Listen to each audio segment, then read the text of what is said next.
After drinking a little too much, everyone suddenly got excited and started comparing whose ex was the most scandalous. I accidentally caused a shock.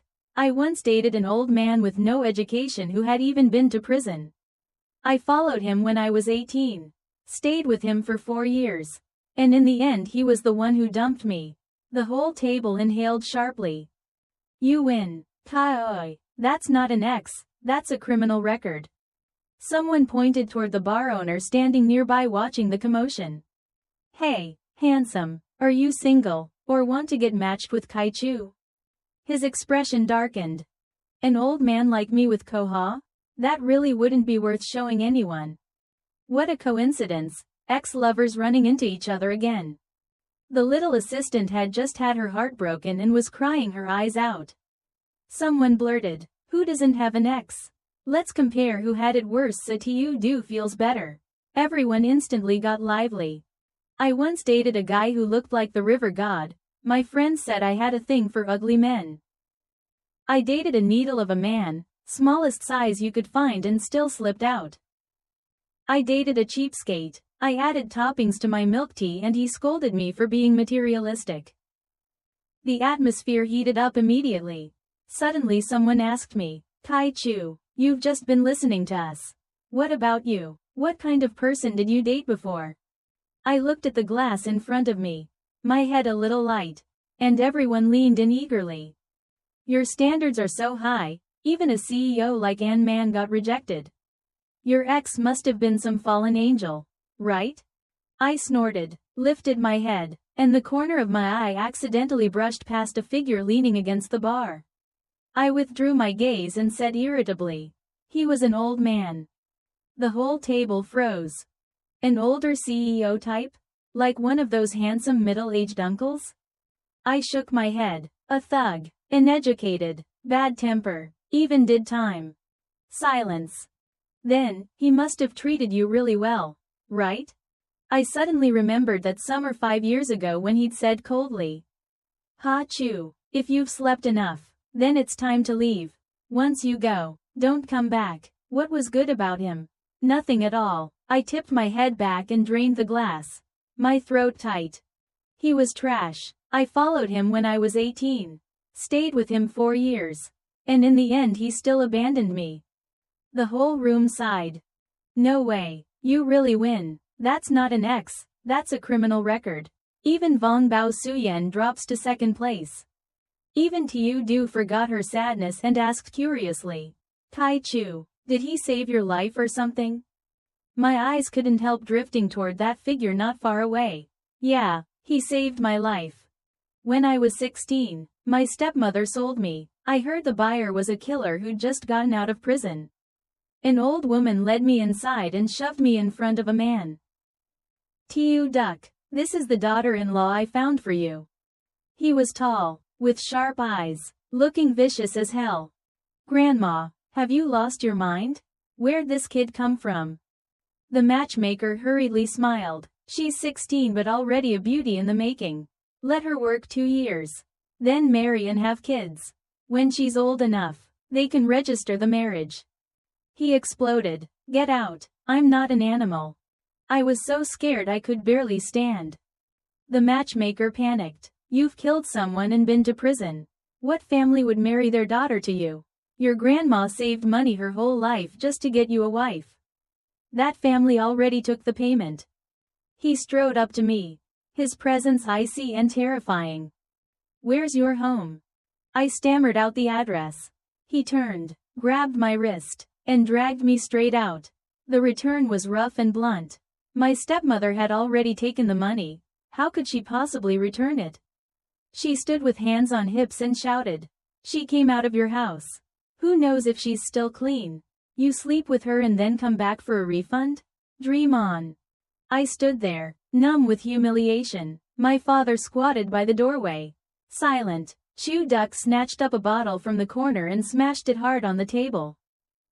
No one told you? I just got out of prison for killing someone. Want another body added? My stepmother went pale and hurriedly handed back the money. He had just stepped out when a slap landed hard across my face. Useless thing. Only knows how to waste money. I should sell you again. That idiot family last time only paid 8,000. My whole body trembled. I didn't know what pit of fire awaited me. On the way back just now, I thought about dying, jumping from the car or smashing my head into a wall. But I was too cowardly. I didn't even dare die. I was only 16. I wanted to live. I wanted to go to school. I wanted to see whether tomorrow's sun would still be as bright as today's. Right then, the door was kicked open. Chew Duck had come back for some reason. He didn't say a word, just flung the money in my stepmother's face, grabbed my wrist, and pulled me outside. Is she your real mother? He demanded angrily. My stepmother, I whispered, trembling, then added softly, my father's real. He cursed under his breath. Wait here. He turned and walked back inside. Immediately my father's screams rang out. For some reason, I couldn't stop my tears. Being sold, being beaten, the pain in my body had long gone numb. But at that moment I couldn't endure it anymore. I lowered my head and followed behind him, tears falling non-stop. What are you crying for? His voice was still harsh. Weren't you tough just now? I said nothing. He ruffled his hair irritably. Fine, come with me first. I was taken back to the Chew house. Neighbors crowded around to watch. Oh, Chew Duck brought a wife home? He immediately pulled me behind him, blocking their looks. What nonsense. She's my sister. That day his grandma told him to slaughter a chicken. Sighing while he worked, I wanted to get you a wife. And instead you brought home a little sister. Where are we supposed to get money for your wedding now? Chew Duck was speechless. What are you thinking? Do you think I'm a beast? At dinner, the old lady kept piling food into my bowl. Eat more, you're too skinny. That day I ate until I was full. The Chew house only had 2 rooms, one for Grandma, one for Chew Duck. He used wooden boards to partition a small corner of his room and set a narrow bed and an old desk there.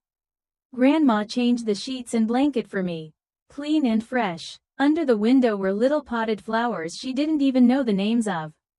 Back at my old home, I'd slept on a torn mat in the storage room. Now I had a bed of my own. Lying on the hard wooden bed, I still couldn't fall asleep. From the next room came the steady sound of Chew Duck breathing. Somehow, just hearing it made me feel strangely safe. The next morning he knocked lightly on the wooden divider. Get up, school. I crawled up groggily. School? What else? You're 16. If you don't go to school, what are you going to do? My nose suddenly stung, so I really could go to school. After breakfast he wheeled out an old motorcycle and drove me there. Standing outside the administrative office, Chew Duck put away his usual thug aura. This is my sister. She's here to attend school. From that day on, I truly had an older brother. Chew Duck was well known in that area, the fearless gang leader who fought like he didn't care about dying. Who'd killed someone and gone to prison. People said he'd taken the underworld path now and no one dared provoke him. Back at school I used to be a silent punching bag. Bullied all the time. Now whenever people saw me, they politely called out, Kai Chew.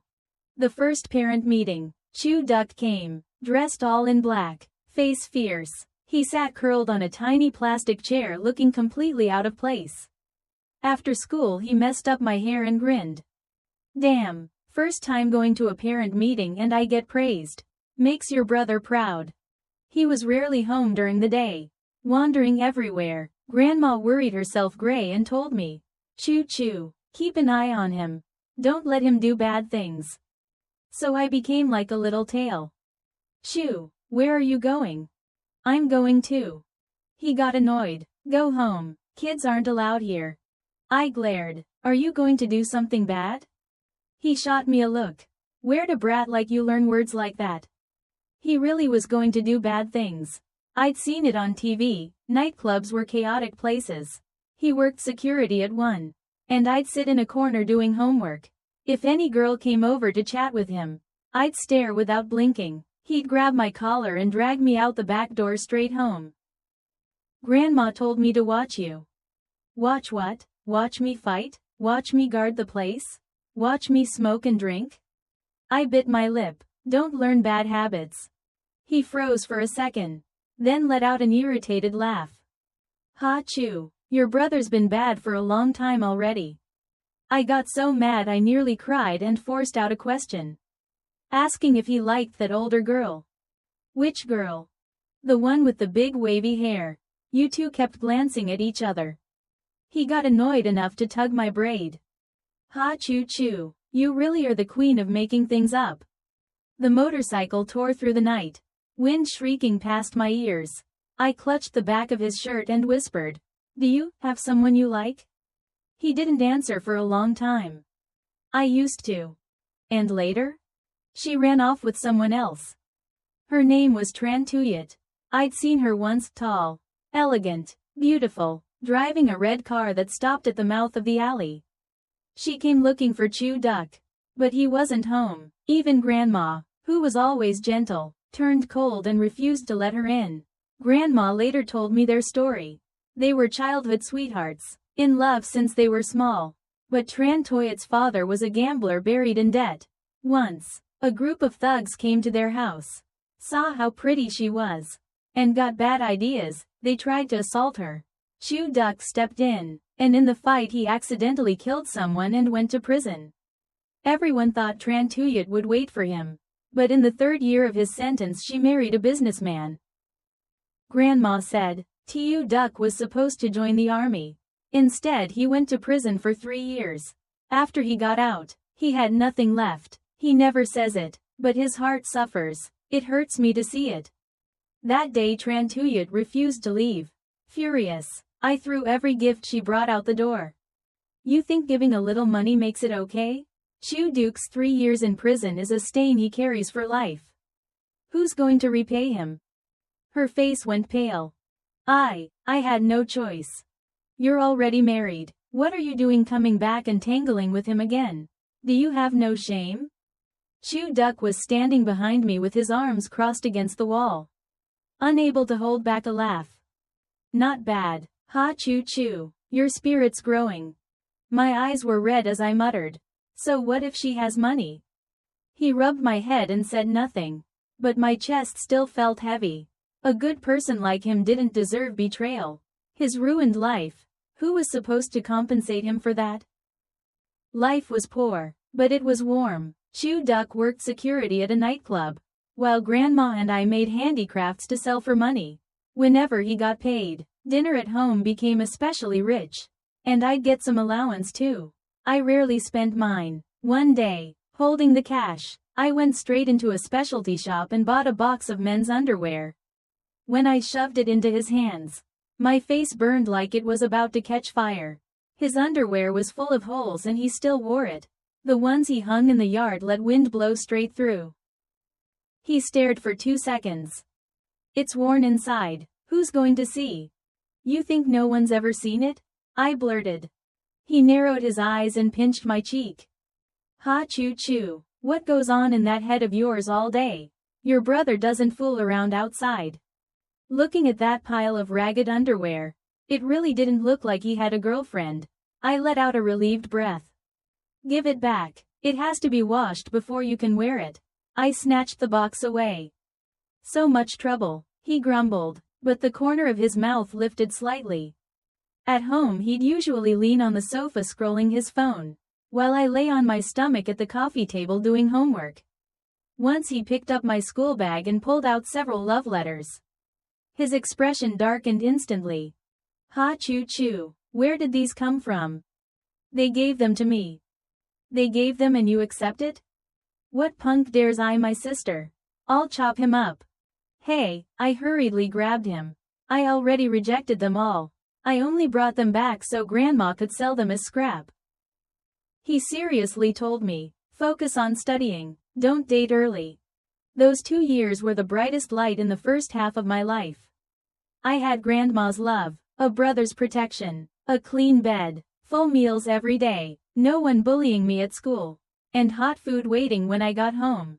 During college entrance exams, Grandma bought fish and meat, and Chew Duck pushed aside all his work to personally drive me there and back. After the last test, he stood outside the gate waving. How'd it go? I sighed. What if I failed? He rubbed my head. If you don't get in, I'll raise you. You're easy to feed anyway. When the results came out, he was happier than a fool. Damn, my little sister's the top scorer of the whole county, be jealous. I raised a genius. The school even awarded me prize money. So tuition wasn't a worry anymore. I happily made plans. Buy Grandma a massage chair. Get Chew Duck a new pair of shoes. But that bright picture had only just opened a corner when fate played its trick. Grandma suddenly collapsed and was rushed to the hospital. Acute cerebral hemorrhage. Extremely critical. After 7 or 8 days in the ICU. She still didn't make it. Before she died, she clutched my hand. Choo choo. You're Tiu Duke's only family now. Take care of him for me. Make sure he walks the right path. Chew Duck and I quietly handled her funeral, buying the coffin, buying the urn, sending her for cremation. We returned to the empty courtyard like two stray dogs. There were still rice cakes she'd made in the fridge. I took out a plate, boiled them, and set them on the table. Suddenly I couldn't find the vinegar. Chew Duck, I called. Ask Grandma where she put the vinegar. The moment I finished speaking, both of us froze. I couldn't hold it in anymore. I burst into tears. She's not coming back anymore. He pulled me tight into his arms, stroking my hair bit by bit. For years I'd been like roadside grass no one wanted. Finally I'd been given a home, and it was by an old woman not related by blood and a fierce, rough man. That summer, in the dull ache of losing our only family, Chew Duck and I clung to each other to survive. He helped me switch to a new phone, bought me new clothes, a new suitcase, ran everywhere taking care of things, never mentioning the future and never mentioning himself. Then Tran Tuyat appeared again. I heard she'd divorced and wanted to get back together with him this time. I didn't know what Chew Duck was thinking. That night I couldn't sleep at all. Just imagining him with someone else made my chest ache unbearably. It wasn't only because she'd betrayed him before, it was because picturing anyone beside him, no matter who, was something I couldn't accept. Later I bought 2 train tickets and went to find him. Chew Duck, do you want to leave with me? Go somewhere no one knows you used to be a thug. Used to kill someone. We've got hands and feet, we'll survive anywhere. I gathered all my courage, my voice shaking. If you agree, then when I graduate, we'll get married. If you don't, I'll be your sister forever. He looked at me for a long time without speaking. Ha Chew, do you even know what you're saying? I do. I met his eyes. Chew Duck, I don't want to just be your sister. In the days after that, he didn't come home. The 2 train tickets sat on the bedside table, he never took them. In the end, I boarded the southbound train alone. When you're young and blind, who hasn't loved a few bastards? People began comforting me. Kai Chu, what type do you like? We'll help you find one. I swirled the wine in my glass, my gaze drifting toward the figure at the bar, 6'1". Long legs, 4 years older than me. Cold personality. I didn't need a young guy, he had to be that kind of dangerously handsome man. They followed my line of sight and seemed to realize something. Hey, doesn't that description match the bar owner? Tiu Du gathered her courage and shouted. Boss, are you single? Want us to set you up with Kai? His movement paused, then he slowly turned, his gaze cutting through the noise and landing straight on my face. My fingers trembled slightly around the glass. 5 years had passed, and maybe nothing had faded at all. He looked at me with half a smile. An old man like me with Miss Ha really isn't worth showing anyone. The boss is too modest. Just standing there you've already got 3 girls hitting on you. Honestly, you two look great together. Tiu Du nudged me. Choo choo. Look, your type, right? I looked at him, my throat tightening. Yes, I told you, he's my brother. I added, everyone, this is my brother, Chew Duck. The whole group stared at each other, speechless. Really your brother? No wonder he kept looking this way. Then their eyes lit up again. Kai, does your brother have a girlfriend? Don't let the good stuff flow to outsiders. I glanced at Chew Duck. He already has a girlfriend. So no, it won't be flowing outside. They sighed regretfully. I raised my glass. Tonight everything's on Boss Chew. Okay? I curved my lips at him. Deal? He didn't answer. He just walked straight toward me, face darkening, and took the glass out of my hand. Everyone order whatever you want, have fun. The whole group cheered. By the time the gathering ended it was already midnight. I didn't leave, I just sat at the bar, quietly watching him busy himself. When are you going home? He asked first. Still leaving again in a few days? No, not anymore. A brief pause. How've you been these years? I asked. Pretty good. I smiled. Me too. Silence again. He picked up his car keys. Where to? I'll drive you. Wherever you are is where I am. He froze. I blinked at him. What? After breaking up we can't even be siblings? Ha Chew, you don't have a place to stay? If I had a home, why would I stay in hotels? He didn't say another word. Just turned and walked out. I followed close behind. The car pulled into a high-end apartment complex not far away. A top-floor unit. The open-plan design was gray and white, minimalist and cold, without a trace of warmth. He opened the door. No slippers for you. Oh, I stepped barefoot onto the floor. Then I'll buy a pair tomorrow. I'm going to shower. I walked straight toward the bathroom, leaving him standing behind me with a baffled look. After washing up, I came out wrapped in his bath towel. His gaze paused for a second, then immediately turned away. I didn't bring clothes. Lend me one of your t-shirts. He frowned, displeased, and shifted aside. Go pick one yourself. I walked to his closet and took out a black t-shirt that had been washed soft. Back when we were together, I always wore his old shirts as pajamas. Over time it became a habit. The oversized shirt hung on me. The hem barely passed my thighs. He leaned against the master bedroom doorway watching me, his eyes darkening. Ha Chew, what are you trying to do? He asked coldly. I lazily climbed onto the bed. Sleep. He stepped in and stood beside the bed, reminding me coolly, you're sleeping on the bed of an old man who can't be brought into the light. I couldn't help laughing. Oh, you still remember that? Mad?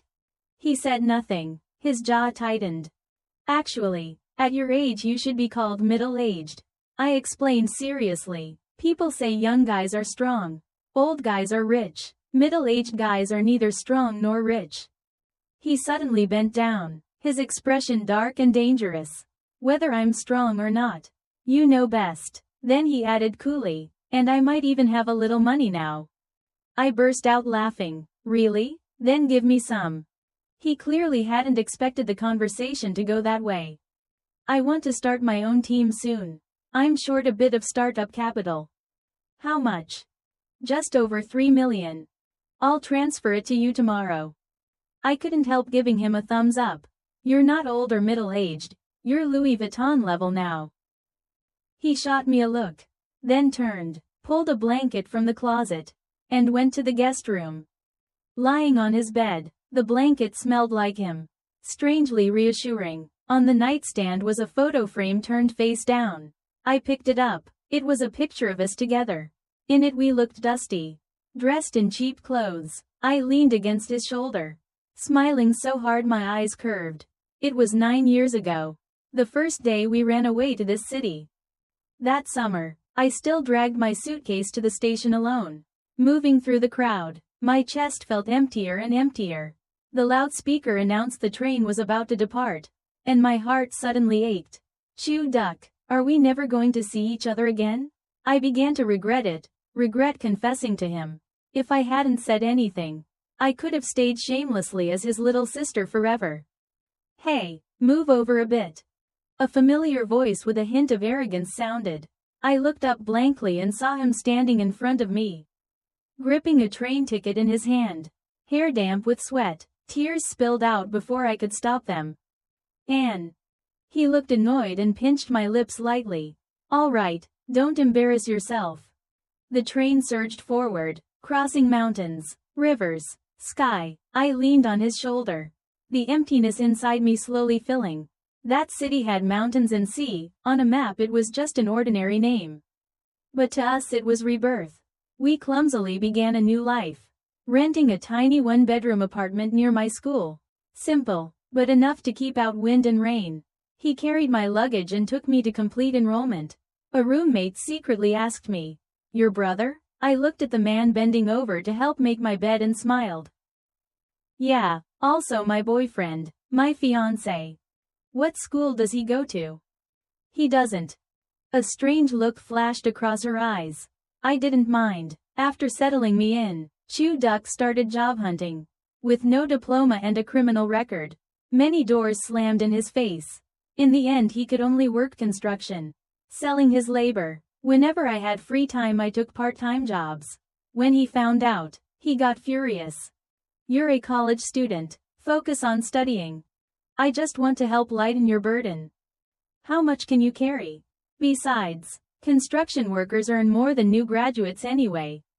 Still, I felt awful inside. Every day he left before dawn and came back late at night, covered in dust and sweat. The first thing he did after getting home was shower and cut his nails. Seeing the red scratch marks crisscrossing his back made my eyes sting. "Can you stop going?" He waved it off casually. "You know rich people pay to go to the gym? I'm basically working out for free, and getting paid.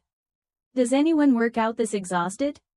Tired? I've got so much energy I don't know where to put it." With that he scooped me up and threw me onto the bed. Some people, once they start, are like wolves that never get full. Every time I ended up so worn out I couldn't take it. I pinched his cheek angrily. "Who said he wasn't an animal? Slapped in the face now?" He lowered his head and smiled wickedly. "Being an animal's not so bad." He woke early every day. I bought him a huge thermos, filled it with water, and told him he had to drink it. Actually, I once secretly watched him at work. The construction site was thick with dust. He carried sacks of cement, sweat soaking his worn work clothes. How could he not be tired? I always thought if he hadn't saved Trantuyut back then, maybe he'd be in college now. Or a soldier protecting the country. Not here selling his strength.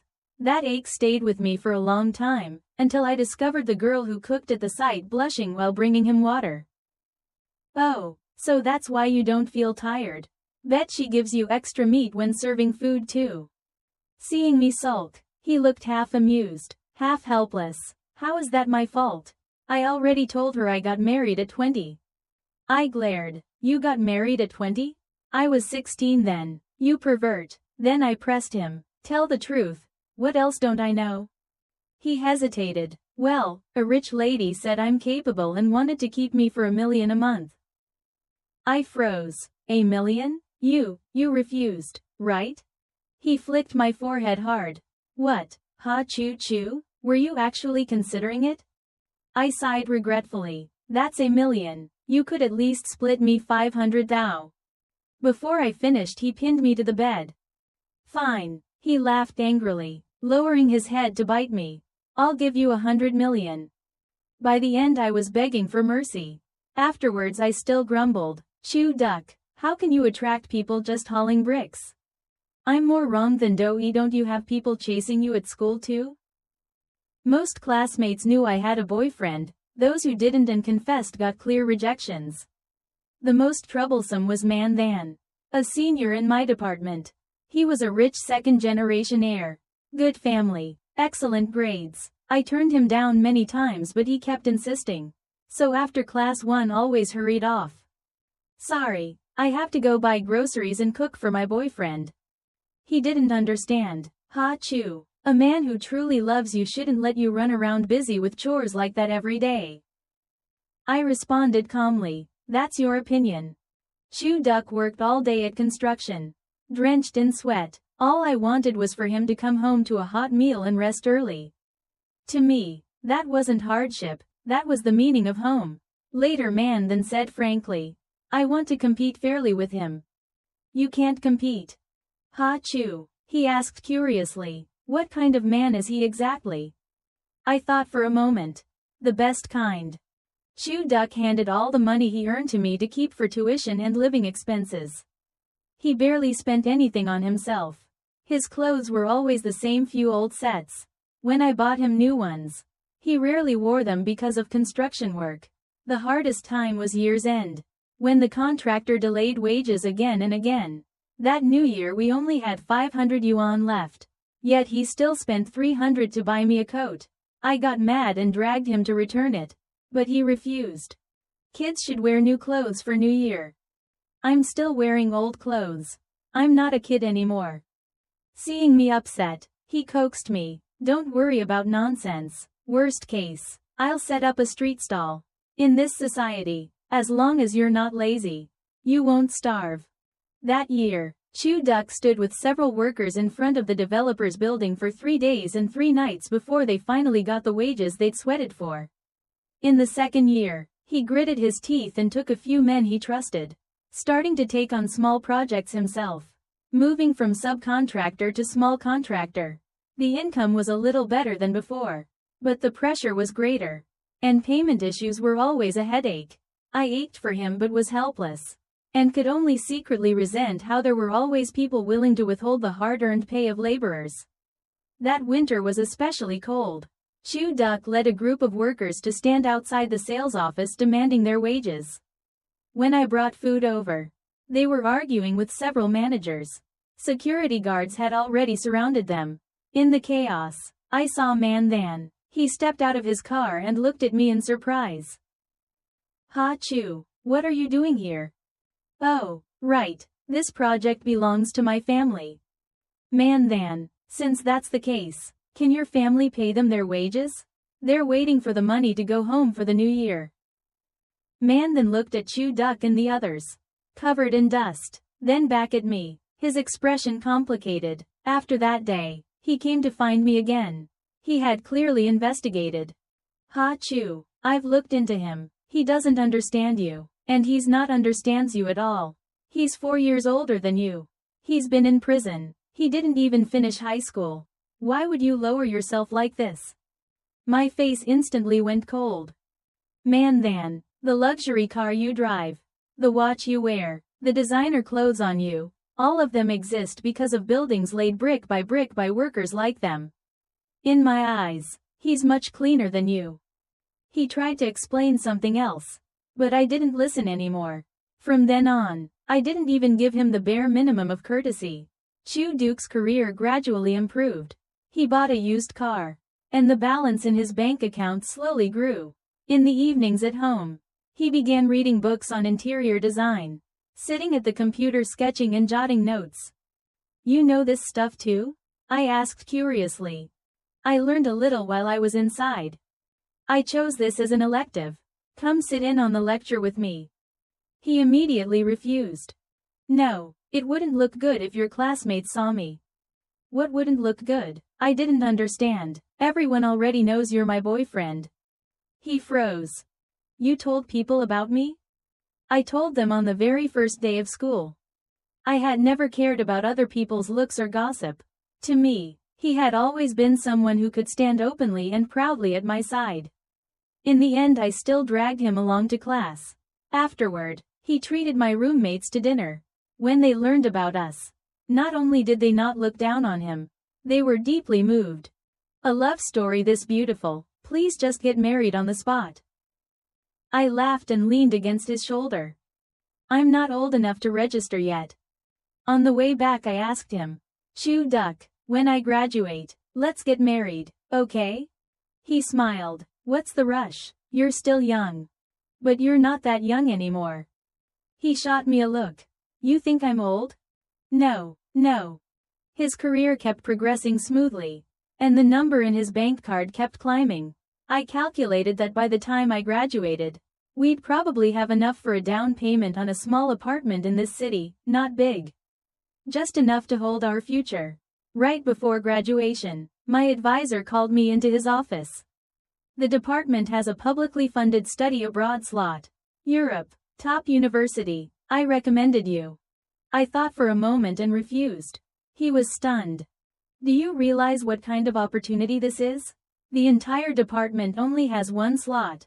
For your future, the benefits don't even need to be explained." "Sorry, My boyfriend is here. He grew angry and disappointed, scolding me for giving up study and prospects for the sake of romance, calling it the most foolish kind of behavior. Ha Chu, I'm very disappointed in you. Then he added, like iron lamenting it couldn't become steel. It's only 2 years, if he truly cares about you. What's so hard about waiting 2 years? I'll go back and discuss it, I said. Those days Chu Duck came home very late, and his phone rang constantly, even though he didn't say anything. From the fragments of calls I could piece together the general situation. Someone on his construction team had gotten into an accident. The victim's family came every day to pressure him for compensation, while the developer still refused to pay. One night I saw him sitting alone in the living room, exhaustion covering his whole body. I took out our passbook and bank cards and set them in front of him. Chu Duck, the money's all here. The dead deserve the most respect. Let's advance it to them first. He glanced at it without touching it. No need. The developer will compensate. I hesitated, then said, there's a publicly funded study abroad slot at school. 2 years in Europe. He asked, do you want to go? Can you wait for me another 2 years? I asked softly, cautiously. He was silent for a long time. Then I heard him say, Ha Chu, I don't want to wait. Then I won't go. I immediately grabbed his hand. He pulled his hand away, stood up, and turned his back to me. Let's end it. End it? What do you mean, end it? He turned around. His eyes looked strange and exhausted in a way I'd never seen before. I mean we stop here. Not because of this. It's just, there's no meaning anymore. We were never people walking the same road. You study every day. I spend every day at construction sites. You're about to graduate. I'm not young anymore either. Find someone suitable and settle down. Chu Duck, you bastard, I cried as I shouted. It's been almost 4 years. And now you say we're not on the same road? Now you say stop? His lips twitched into an ugly smile. When I bragged on site about dating a college student, it did feel pretty impressive. That little bit of vanity, that's all it was. He stuffed the bank card into my hand. The money's all for you. Consider it compensation for these past years. Can't let you sleep with me for nothing. Right? I shook with rage and yelled at him. Chu Duck, if I leave, I'll never come back. He stood with his back to me, unmoving. If you leave, don't come back. I cried and asked, are you still my brother or not? He didn't answer. After that, he really disappeared, like he'd evaporated from the world. Using the most decisive way possible to force me to leave, I walked alone onto the road of studying abroad in a foreign land. During those first days overseas, I still texted him, rambling about my life. He rarely replied, almost always just, okay, or, busy. The replies grew slower, the words fewer, until finally there was no response at all. The next morning when I woke up, Chu Duck had already bought breakfast. After washing up, I quietly finished eating. I'll drive you to the company. He frowned, clearly unhappy, but said nothing. The air in the car was suffocatingly silent. When we arrived downstairs at my office building, before getting out I reminded him, I get off at 5:30. Remember to pick me up. His expression darkened even more. You're not coming? Oh, I opened the door and got out. So fierce. I went straight to Manthan's office. The projects in my hands will be handed over soon. On your side, push the settlement process faster too. The company was one Manthan and I had founded together. In recent years the business performance had been quite good. Over these years he had changed a lot. The real estate market had entered a winter slump. His family had been hit hard. He himself had gradually changed from a spoiled rich heir who didn't understand hardship into a leader capable of making mature decisions. He looked a little surprised. So urgent? Didn't your new company's startup funds still fall short? It's enough now. My brother made up the difference. He paused slightly. Because of him? I nodded. For him. I've already waited too many years. I don't want to wait even 1 second longer. Ha Chu. Manthan looked at me and said self-mockingly. I tried so hard for so many years. And in the end I still lost to him. I smiled. I told you a long time ago, you can't compete with him. Besides, young master man, it's not like it has to be me for you. He was silent for a moment. Then what about him? Does it have to be you for him? I shook my head. I'm the one who has to be him. Back when you two broke up, you didn't resent him at all? Man then asked. At first I did, later I didn't. I understand him, with the situation he was in then. If he said things like that, he must have had reasons he couldn't say. He always says the cruelest words but does the warmest things. Separation isn't a final farewell, it's so that one day you can meet again in a better way. To me, he's not just my lover. He's also my brother, someone I'm destined to be entangled with for life. Man then fell silent for a long time. Then suddenly spoke. I'm sorry, I didn't understand before. The breakup you two had back then, part of it was because of me. I lost and couldn't accept it. I thought he wasn't worthy of you and would hold back your future. When I heard something had happened at the construction site, I secretly told people to delay the compensation payment on purpose. To pressure him, I asked him, do you know there's only one slot in the whole department? She turned it down for you. Do you know you've been in prison? That later, marriage and kids could be affected? What she feels for you isn't love. It's just gratitude. Chew duck, you shouldn't selfishly tie her down. I listened quietly. So that's how it was. Chew duck, you bastard. So whatever someone else said, you believed it, and then you used that method to drive me away. My phone vibrated. A message popped up. I'm downstairs at your company. HMPH, didn't you say you weren't coming? Man then looked at me. His voice sincere. I'm sorry, only now'd I understand how arrogant and shallow I was back then. I put away my phone and looked at him. Then do me a favor. Man then. I hooked my arm through his and walked downstairs with him. Chew Duke's car was parked by the curb. When he saw us, his eyes instantly turned cold. I let go of Man then and opened the door to get in. This is Man then, my current boyfriend. Chew Duck said nothing. He started the car. He didn't drive you home? He suddenly asked. His voice stiff. He's busy. And I'm not? I didn't answer. The car drove on for a stretch. Then I suddenly said, oh, wait, that's not right. Turn toward the kindergarten first. Kindergarten? Yeah, picking up my child. Whose child? Mine. Not until a little girl in a fluffy dress skipped over and threw herself into my arms did he understand. Mommy Choo Choo. Good girl. I pointed toward the driver's seat. This is your uncle. Hello, uncle. Chew Duck stared at the child, his face turning paler little by little. How old is she? Uncle, I'm 3 this year. Chew Duck suddenly whipped his head toward me. Ha Chew, his voice squeezed out between his teeth. You broke up and then immediately went and had a kid? I tilted my head at him. What, after breaking up I'm supposed to stay celibate for 3 years for my ex-boyfriend? Where's the kid's father? Divorced. The whole ride, his face stayed dark, and the car went faster than usual. Mom, the little girl whispered in my ear.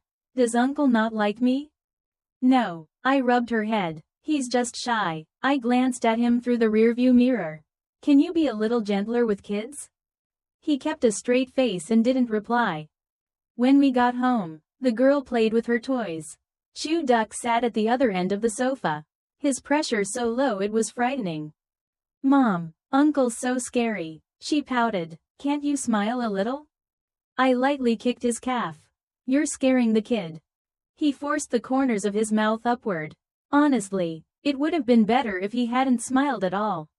Not long after, the doorbell rang, and my best friend rushed in like a whirlwind. That damn boss made me go on a sudden business trip. Doa Doa, say goodbye to Mommy Choo Choo. Come on, let's go home.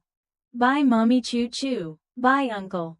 Doa Doa was carried away, still waving nonstop. The door closed. Chew Duck slowly turned his head to look at me, his gaze like it wanted to devour someone. Ha Chew, you did that on purpose to mess with me. Happy? Of course. I raised my brows and stood up, stepping close to him. Chew duck, when you pushed me away back then, did you ever think about today? If I'd really married someone else and had a child, would you regret how heartless you were? His breathing was heavy. He said nothing. Answer me, chew duck, I shouted. His voice was hoarse. As long as you're living well, that's enough. And you? These 5 years, have you lived well? Do you think you're so noble?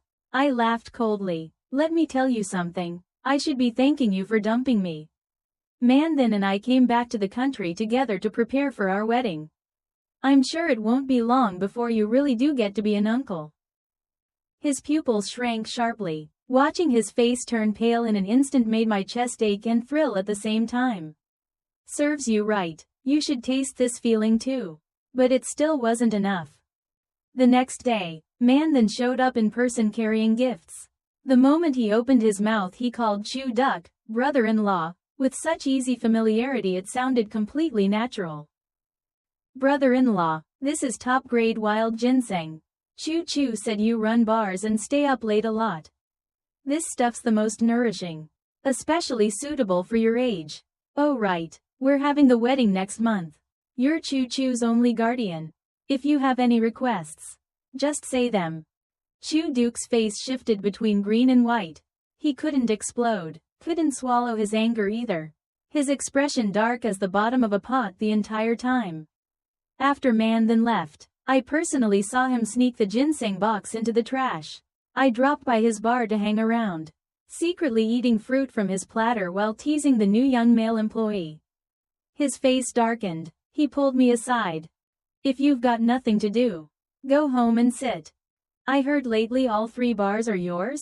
I asked curiously. And you've got a decoration company too?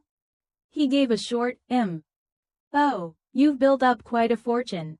When you die, will all this be mine? He ground his teeth. Sorry to disappoint you. I'm not dying anytime soon. Don't worry, Chew Duck. You're older than me, you'll definitely go first. I'll take care of you in old age and see you off at the end. I patted his shoulder. Besides, I make money now too. I'll support you from now on. And I'm about to marry into a wealthy family. So just lie back and enjoy the good life. His face went black as soot. Not wanting to listen anymore, he retreated to the shadowy corner of the sofa. He had barely sat down when 2 girls carrying drinks came over to flirt with him. I watched from afar, grinding my teeth in anger. How is it that from age 20 as a street punk, 25 hauling bricks, to 30 as a boss, he still attracts people like this? I stormed over and plopped down across from him. Going home or not? When we got back, I cheerfully went to shower. When I came out, I was still wearing his loose black t-shirt. In truth, all these years I'd still been wearing his old shirts to sleep. The fabric had softened with time. The scent left on them had long since faded. Yet it was still the only sedative I had every night. Chew Duck sat on the sofa scrolling through his phone. I walked over and casually propped my legs across his knees. These heels killed me today, I said, wiggling my toes. Massage them for me. He looked up, eyes dark. You want me to rub them for you? So what? I answered boldly. Back then when you came back from the construction site so tired you couldn't move. Wasn't I the one who massaged you? His Adam's apple bobbed. In the end, like he'd resigned himself, he put his hand on my calf and began kneading lightly. His gaze dropped to the bare space beneath the hem of my shirt. His hand stopped. Ha Chew, what are you doing? I slid my foot forward a little. Touching something burning hot, I tilted my head at him. Chew Duck, what are you doing? His whole body went rigid. My foot grew more and more outrageous. Big brother, your little brother's bumping into your little sister. His breathing instantly grew heavy. I shifted and sat fully on his lap, cupping his face with both hands and kissing him. Ha Chew, he turned his head to dodge. You're getting married next month. I chased his lips, answering vaguely. Doesn't that make it more exciting? He's not as good as you. I leaned close to his ear, warm breath brushing his skin. Of course, I mean you from before. Now you're over 30, maybe you're not as good as the younger guys anymore. His body froze for a split second. The next instant the world spun. And he slammed me down onto the sofa. Ha-choo, he ground out, word by word, teeth clenched. You trying to get yourself killed? That night he was like he meant to reclaim every bit of principal and interest from the 5 years we'd lost. At first I was smugly teasing him. By the end I was completely undone. Powerless. Reduced to crying and begging. Chew duck, enough? I can't take it anymore, you win. You're the best? In the end I was so exhausted I fell asleep in his arms. The next morning when I woke up, my whole body was still limp. Annoyed, I bit his chest. He groaned softly and opened his eyes. Want more? No, I instantly burrowed into the blanket. I still want to live. I scrambled up and got dressed. Oh right, later we have to finalize the wedding process. You have to come with me. His face darkened. I'm not going. You're my guardian. At the wedding you have to personally hand me over to the groom. Otherwise there's no one to give the bride away, people will laugh. After saying that I added, oh, and don't forget your ID. Why'd I need my ID? It's a high-end venue with strict privacy. All guests have to scan their ID to register. He cursed under his breath about the trouble but still irritably stood up to get dressed. Wear the white shirt, I said. He shot me a look. What, this one makes you lose face? I nodded. Doesn't really suit. Change. He snorted and turned to rummage in the corner of his closet. Dragging out an old work shirt washed so many times it had faded pale. The collar frayed and torn.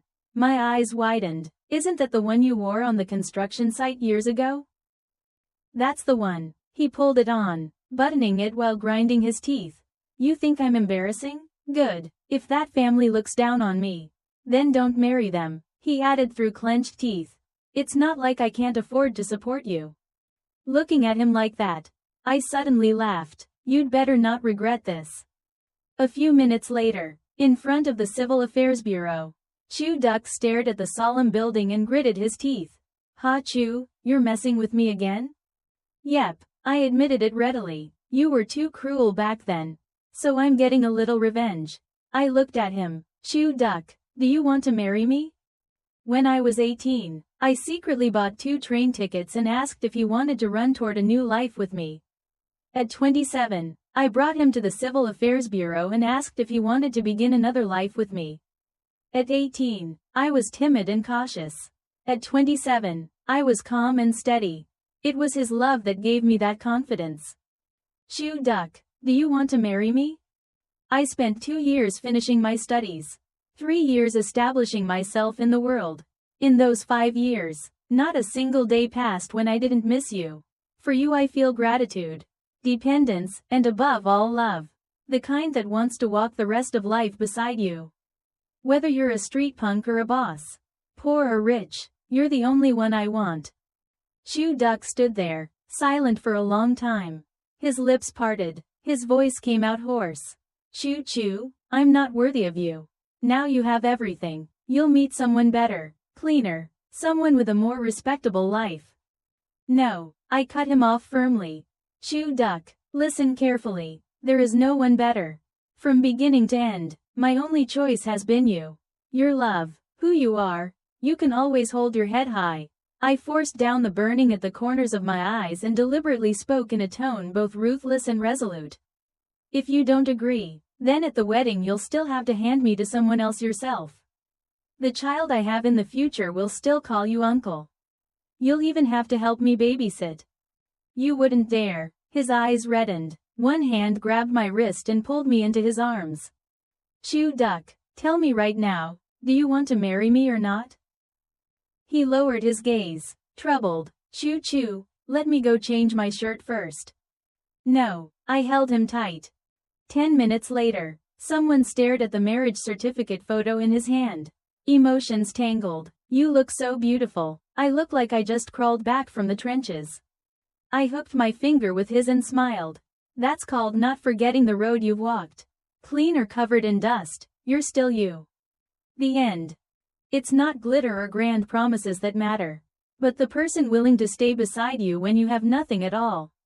May each of us meet someone who loves us through actions, responsibility, and steadfastness amid every storm. And when you meet them, don't let fear or insecurity make you let go. Because true love, once it appears, deserves to be held on to until the very end. That's the end of today's story. If you enjoyed it, please like the video, subscribe to China Story Tales, and stay tuned for more stories.